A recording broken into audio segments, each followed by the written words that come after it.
Hey, and welcome back to my channel.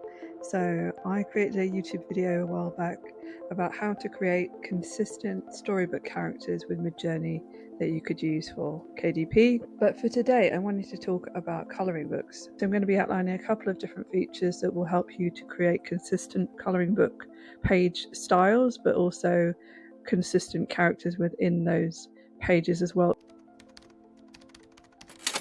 So these are just a couple of features that have helped me. Okay, so let's just say we're on Midjourney and we've put in a prompt to get these duck characters.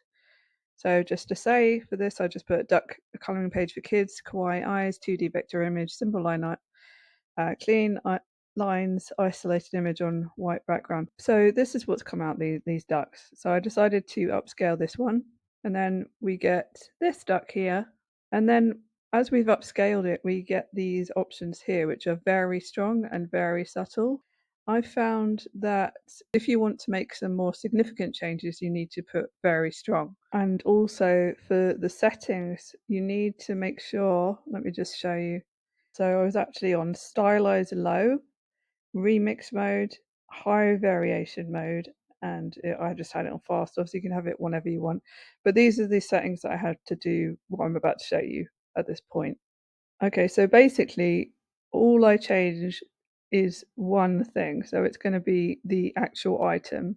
Everything else you want to keep the same.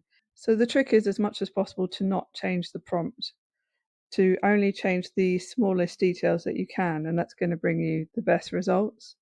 So for example, these were some of the pigs, and you can see this one has basically the same. It's the same eyes, it's the same sort of style. So I upscaled this one. And then from this one, I used the vary again and changed it to something else. And yeah, well, some of them look more dog-like than others, but still, quite a similar style. And I also went ahead and did train, and I was quite worried because I thought that wouldn't come out, but it actually did. So we got some trains here, and that was just simply changing that one word to train. That was a bit weird, but this one's okay. But when I started to do some other things, it didn't like it. So, for example, I tried to do a frosted donut. It did not like that at all. So the problem does arise when you try and change too much, and changing too much, it just doesn't seem to be able to cope that well. So if you do want to change more, then you might want to try the remix mode instead, as it seems to deal with bigger changes as far as I can see. But you don't always get an identical style nor an identical character either. And one way to remedy this is to use the seed parameter alongside the remix mode. So as I showed you in the settings, if you have the remix mode switched on already, it will pop up whenever you want to redo an image. So one way I've noticed the remix working better on bigger changes has been with more complicated prompts. So for example, I recently bought Paddy's Ultimate Colouring Book Prompt Generator. And just to clarify, I'm not an affiliate, I'm not promoting it. I paid for it myself, but I'm just using it at the moment. So I wanted to mention it, as some of the prompts that I'm using have been generated through that tool. And it's also helped me to craft some of the more complicated prompts, and it can come up with some really interesting results. Basically, how it works is that he fed ChatGPT with lots and lots of information about Midjourney. You do the same thing with ChatGPT 4, which is the paid version, and you need the paid version to use this. Once ChatGPT 4 has been fed with all this information, it adds like a prompt generator for an infinite amount of prompts about anything that you choose. So just as an example, I was doing animal mandala type designs, and I created this elephant, and I was actually using the very strong feature, and I just went through doing different animals, which then did work. It's come up with a cat, a horse, and even a train, and even a sloth. So it did pretty well just with the vary feature for these complicated prompts, but there are times where it won't work, and I'll show you in a second. So something about Paddy's prompt generator is that it does create incredibly long and in-depth prompts. But that's not always necessarily better. What I like is that because it creates these really in-depth prompts, it does come up with words and phrases that I wouldn't necessarily think of myself. But one thing you can do is actually use the Midjourney shorten feature. So if we copy this here, then we do /shorten,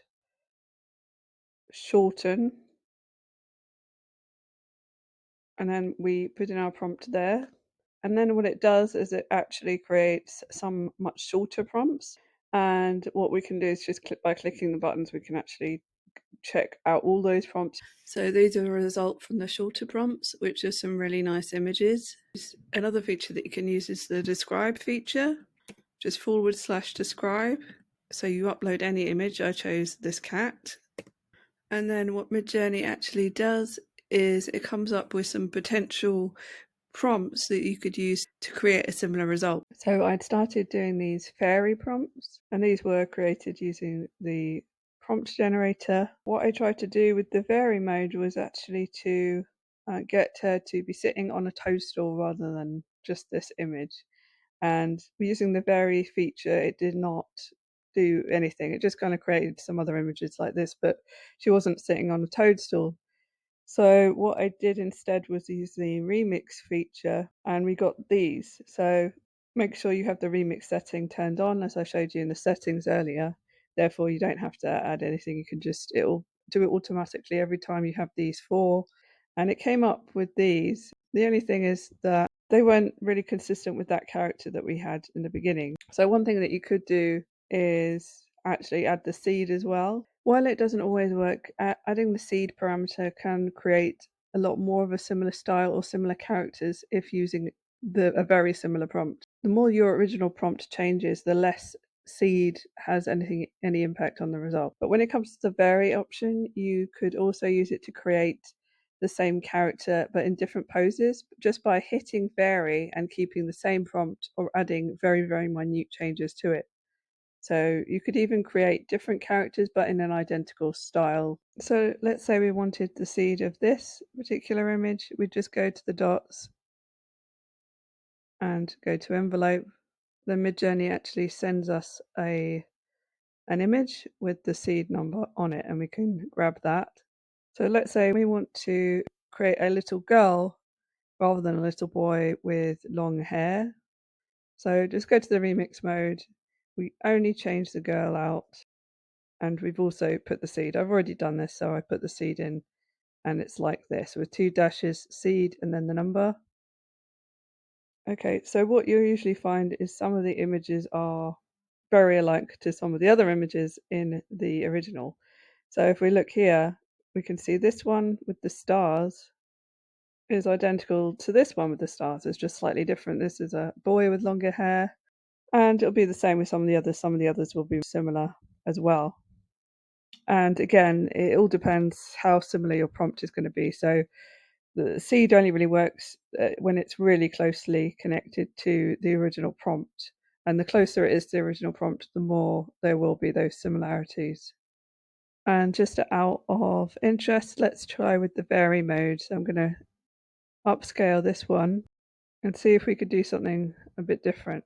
Let's change it a bit and see what happens. So, I mean, it's a little bit unusual, but I think it's done a pretty good job. By contrast, let's have a look at remix mode. Let's do remix mode here. Little cat. We also use seed as well.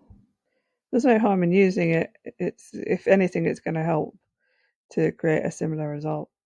So in my opinion, I think that's done a better job. It's created more of a something that looks more like a cat, and you can choose from each character there'll be one that's similar.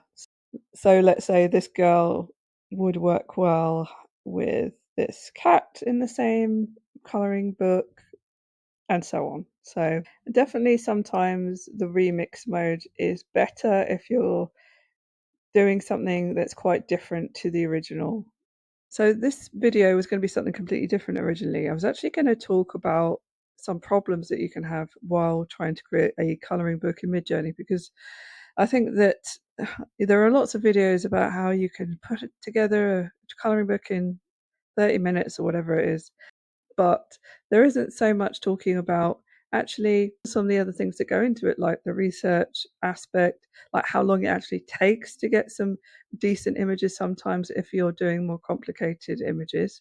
I know it's got a lot better, but there are still some issues with how they come out. Sometimes you might need to create hundreds of images literally if you're doing it properly. And that's the other thing, that lots of people aren't doing it properly, and then they will get bad reviews and have a lot of issues.